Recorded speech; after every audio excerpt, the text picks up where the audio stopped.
Good morning, Kentucky, and welcome back. It can be very difficult for people who have been in prison to get back on their feet after being released, and one of the toughest challenges is finding a job. The Bluegrass Reentry Council is working to let employers learn the benefits of hiring people who have served time. And joining us this morning is Danielle Sanders-Jackson and Mark Johnson. Thank you all so much for being on the show today. Thank you for having us. You're very welcome. Mark, just how difficult can it be once that person is released from prison to try and get a job? It's very difficult at times because they're competing against people in this kind of market that they normally wouldn't compete against.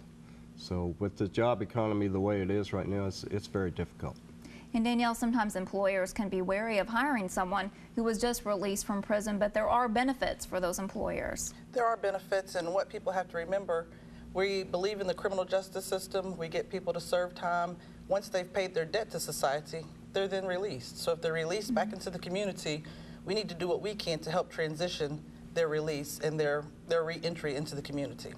Mark, talk a little bit about this breakfast that's taking place Thursday the 20th at the Chrysalis house here in Lexington, and what will employers learn if they come? Okay, what we want to do is just to educate the general public and employers on the benefits of hiring formerly incarcerated people, and what that does is that there's tax benefits that they're eligible for, there's work opportunity tax credit, there's bonding programs that they may be eligible for, and it's just good that they hire ex-offenders because it enhances community safety overall.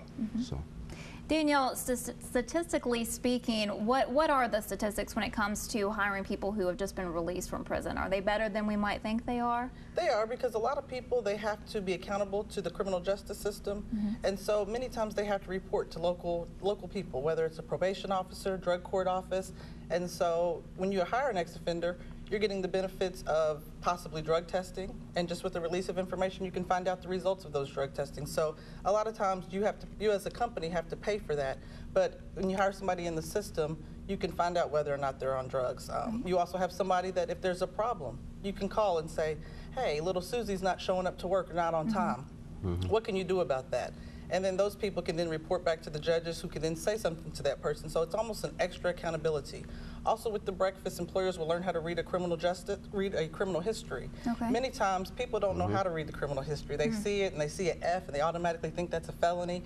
And so they'll be educated on just how to read that, and as well as some other benefits just from hiring ex-offenders. Okay, almost out of time, but Mark, tell us what, if employers want to come or people from the public want to come to this breakfast, what do they need to do? They need to just contact me, majohnson@bop.gov, or Laurel Connors at the U.S. Courts. And either one of us, we will help them. And they can also call Laurel at 859-233-2646. Okay. All right. Okay, well, thank you both so much for being on the show today. Hope you guys have a great turnout on the 20th. All right, when we come back, we'll talk about a forecast that's starting out cool, but it will get warmer, but you may have to deal with some rain. Mary's up next with the details. Stay with us.